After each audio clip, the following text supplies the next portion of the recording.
Buenos días, bienvenidos, bienvenidas a una jornada más de Vive tu Museo en el Museo Municipal a Puerta Cerrada. Hoy hemos elegido una pieza importante que nos habla de la producción de alimentos. Se trata de la quesera.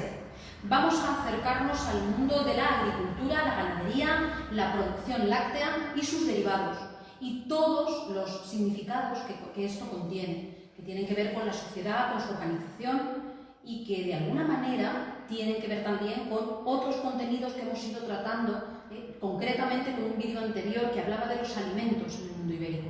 Por lo tanto, hoy vamos a abundar en la producción concreta de un alimento que todos tenemos en casa, que es el queso, y vamos a analizarlo a través de esta pieza, la quesera. Les invito a acercarse hasta ella. Así podremos verla desde cerca y podremos analizarla un poquito mejor. Bien, tenemos una pieza que está elaborada en terracota. Les puedo asegurar que el día que vengan a verla y la puedan ver en directo, van a emocionarse, porque las cerámicas que están hechas a mano, como es el caso de la terracota, está hecha a mano y luego está cocida, no está hecha a torno, como la mayor parte de las cerámicas de pastas claras, de las cerámicas de cocina, etcétera, del mundo ibérico y concretamente del yacimiento del Cerro de las Cabezas. Las piezas que están hechas a mano, como es el caso de esta quesera, con terracota, con tierra cocida, conservan la impronta de los dedos, las rebabas del barro, esa sutileza de una pieza hecha a mano. Nos recuerda a una pieza hecha de plastilina por nuestros hijos e hijas. Observamos que tiene una forma rectangular. Las paredes de la pieza se han hecho alisando y elevando digitalmente, manualmente, los rebordes del barro hasta levantar esa pequeña arqueta que formaría. Y, como vemos, la base se encuentra agujereada. No podemos percibir la transparencia de los agujeros, porque no podemos ver la base de la pieza, pero si así fuese, veríamos que está calada. Por lo tanto, podría ser perfectamente un filtro también, un colador. En este caso se ha dado la interpretación de la pieza como una quesera. Pero, reitero, este tipo de piezas han sido interpretados dentro del panorama del registro arqueológico de época ibérica, han sido interpretadas también como filtros coladores. Bien, por lo tanto, tenemos que partir de la base de que la funcionalidad exacta de la pieza la desconocemos. Es decir, el hecho de que nosotros digamos que es una quesera no deja de ser una hipótesis. Por supuesto, este tipo de piezas debieron jugar un papel muy importante en el proceso de transformación y manipulado de los alimentos, tanto si fue un filtro colador como si fue una quesera. Evidentemente, sería fantástico contar con un análisis de residuos que se hubiese podido hacer a las paredes de la pieza. Con ello podríamos saber y determinar qué tipo de alimento contuvo. Por cierto, ¿en qué fase del proceso de elaboración del queso o del requesón, de ese derivado lácteo, se utilizaría esta pieza en concreto? Evidentemente, lo más lógico es que se utilice en el momento en el que se separa la pasta, el cuajo de la leche, del suero.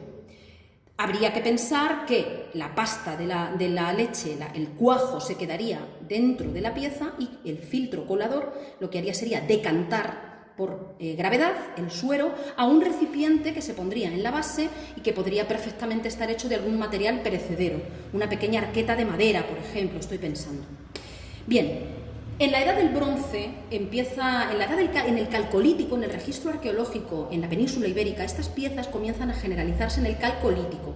Desde el Calcolítico hasta la Edad del Bronce tienen una forma campaniforme, una forma de campana, en la cual muy distinta a esta quesera que tenemos aquí. Esa forma se mantuvo durante toda la Edad del Calcolítico y la Edad del Bronce. De todas maneras, sigo abundando en la idea de la duda de si realmente sea una quesera, porque para hacer queso no es imprescindible utilizar este filtro colador. Se puede hacer con otros materiales perecederos, como pueden ser las telas, una tela de lino, un esparto trenzado finito, con el cual también podemos amalgamar, prensar ese cuajo y hacer ese proceso de decantación por gravedad del suero en otro recipiente.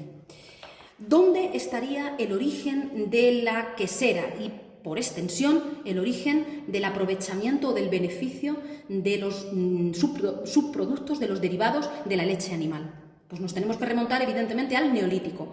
En el Neolítico es el momento en el cual se controla el ciclo productivo de plantas y de animales. Todo ello, evidentemente, para obtener un mayor rendimiento. Se trata de producir alimentos de una forma planificada y controlada. Evidentemente, tiene que ver con un aumento demográfico, es la llamada revolución neolítica, por Child, por ejemplo, por poner un ejemplo bibliográfico. En ese momento hay una mayor necesidad y un aumento de bocas que alimentar y, por lo tanto, al controlar el ciclo productivo de plantas y animales, lo que hacemos es tener técnicas para obtener alimento todo el año, lo que acompañaría, evidentemente, a un concepto de vida mucho más sedentario. El control de la producción de alimentos es, sin lugar a dudas, uno de los mayores logros de la humanidad. Y ello, evidentemente, se apoya con el uso de unas nuevas tecnologías. Y a todo ello, evidentemente, tenemos que darle un trasfondo de una importante transformación social y política. Los rebaños estables, en los ámbitos domésticos, comienzan a aparecer desde el cuarto milenio antes de Cristo. Es el momento en el que se registra en el elenco arqueológico, en todo el registro fósil arqueológico, cómo los productos lácteos y sus derivados van a aportar a esas gentes, a esas nuevas bocas, una diversificación en la dieta y, evidentemente, unas nuevas proteínas, proteína animal, que se va a unir al resto de los aportes calóricos, nutritivos, de minerales, etcétera, de cereales, leguminosas o vegetales. Pero todos sabemos, y esto es un tema que está muy de moda hoy en día, con las intolerancias alimenticias, las alergias a la proteína de leche de vaca y las tan conocidas y que van en aumento, por cierto, intolerancias a la lactosa. No todas las sociedades están preparadas para poder asimilar la lactasa. Es decir, por ejemplo, los cazadores-recolectores actuales, los cazadores y recolectores en la antigüedad, no todos tenían esa tolerancia a la lactasa, al igual que hoy en día también hay mucha gente que tiene intolerancia a la lactosa. Concretamente, los europeos, americanos y algunas culturas de Asia y Oriente producen lactasa de forma natural, una vez que se ha perdido la que tenemos en la infancia y que apoya y sostiene la lactancia natural.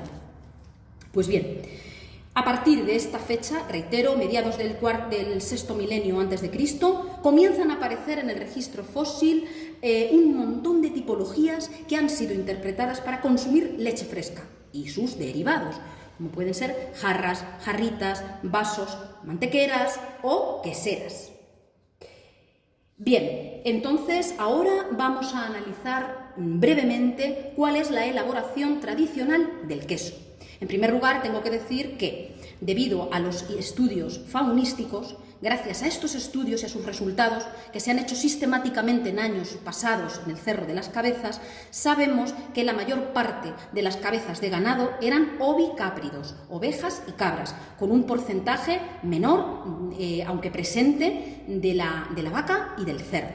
Por lo tanto, en primer lugar, deberíamos pensar que la primera elaboración del queso debió ser de forma casual, porque al final se trata de transformar la leche en otro producto alimenticio gracias a la proliferación controlada de bacterias.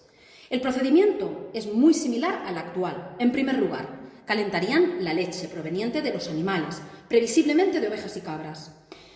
Evidentemente, cuando no hay todavía un control de la cerámica, de los recipientes, en el caso del Neolítico, se calentaría con piedras calientes que provendrían del fuego. Pero ya en este momento tenemos recipientes que pueden aguantar perfectamente esas temperaturas. La leche ha de calentarse a unos 34 o 36 grados. Cuando la tenemos caliente hay que echar el cuajo. Ese cuajo puede ser tanto de origen animal. Concretamente, en esta cronología se utilizaba el estómago de los cabritos o vegetal, en el caso de la lechaza de la higuera. Ese sería el elemento que haría que se cuajase la leche. En 2 o 3 horas tenemos esa leche cuajada y es entonces cuando utilizaríamos esta pieza. En ese caso se echaría el cuajo en la quesera, como he reiterado, las del calcolítico y las del bronce tendrían una forma cilíndrica. una forma de campana, en realidad serían como unas campanas, y la quesera que tenemos delante tiene una forma rectangular. Entonces, aquí se utilizaría este recipiente y lo que se haría sería prensar ese cuajo, como antes he comentado. Habría algún tipo de receptáculo en la parte inferior de la quesera que recogería el suero que caería por decantación. Ese suero sería aprovechado para otras múltiples finalidades, no solo alimenticias. Posteriormente, ese cuajo se pasa al molde de esparto. Normalmente, y lo sabemos, aquí en La Mancha, los moldes en los que se ha metido el queso son de esparto. También perfectamente podrían ser de madera. Bien, todo este proceso, ¿cuál es el momento en el cual se lleva a cabo? Hemos de pensar, y tenemos dudas al respecto de si se haría queso durante todo el año o solamente se haría queso en las épocas invernales, otoño e invierno. Lógicamente, estas épocas son idóneas debido a la temperatura baja y a las condiciones de humedad. Nos ayudan mejor a esa proliferación de las bacterias que haya una temperatura suave. El calor no va bien a la elaboración láctea, pero evidentemente no lo podemos saber de forma clara. Como es lógico, el queso que comerían, el primer queso que sale es un queso fresco. Pero hemos de pensar también que con el tiempo tendrían un montón de técnicas para ese queso elaborarlo de otra manera.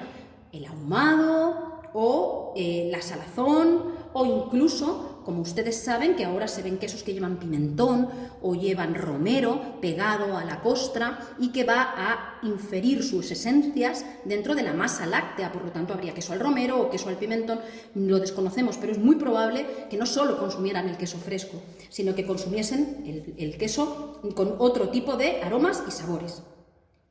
Bien, y hemos de pensar algo que a mí realmente me encanta. Ya saben que me encanta unir la vida de hoy con la vida de mis abuelos, de sus abuelos, con la vida de los íberos de hace más de 2400 años.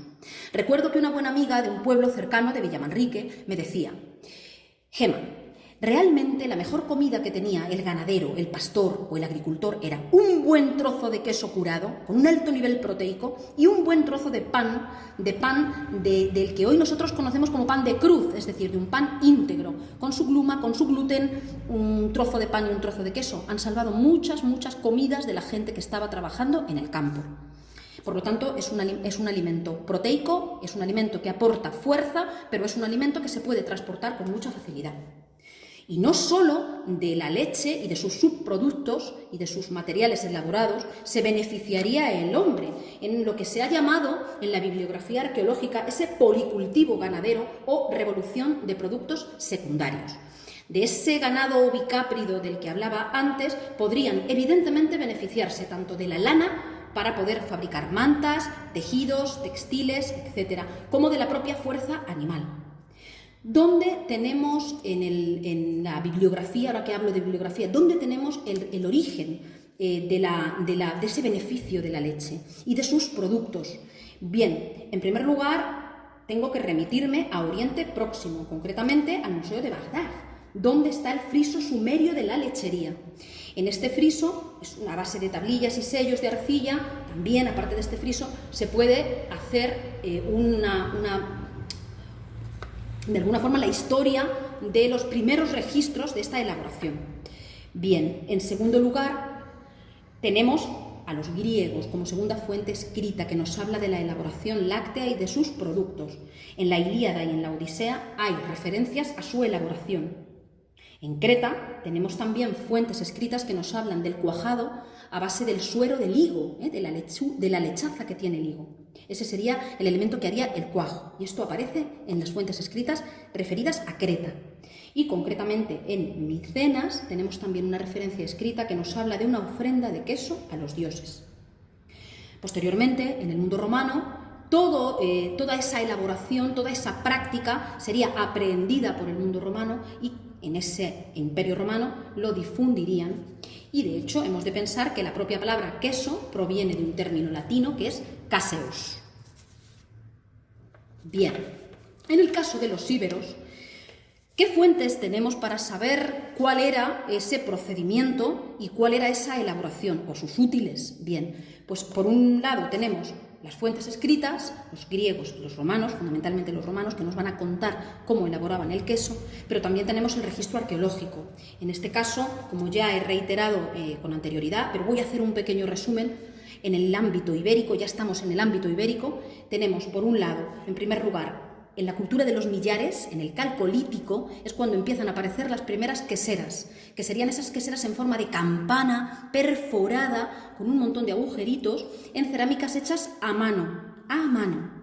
En segundo lugar, tenemos la edad del bronce, en la cual esos mismos moldes, esas mismas queseras, o como han sido las telleras, han sido interpretadas también como filtros, pero vamos a quedarnos con esa función de quesera, vuelven a repetir las formas del calcolítico, es decir, durante el calcolítico y el bronce se repite la misma forma de quesera, es esa forma de campana que antes he comentado.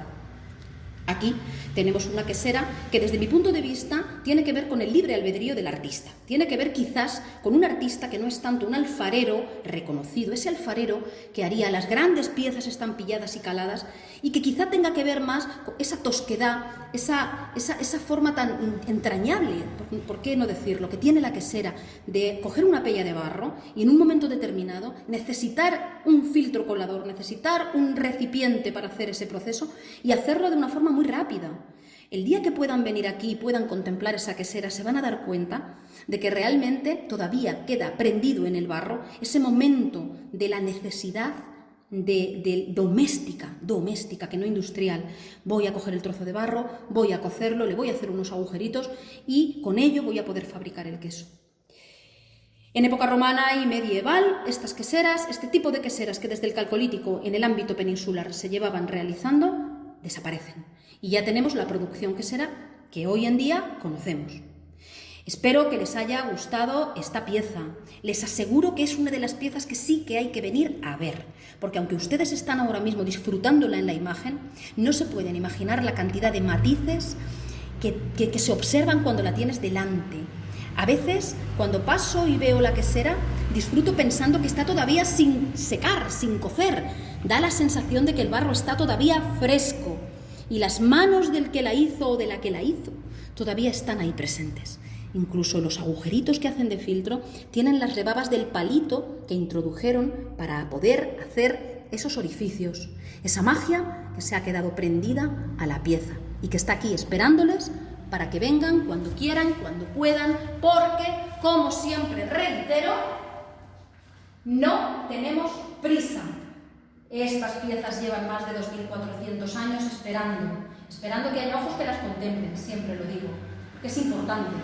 Con lo cual, les doy las gracias por su asistencia virtual y les emplazo a venir al Museo Municipal a disfrutar del filtro colador o que sea. Muchísimas gracias.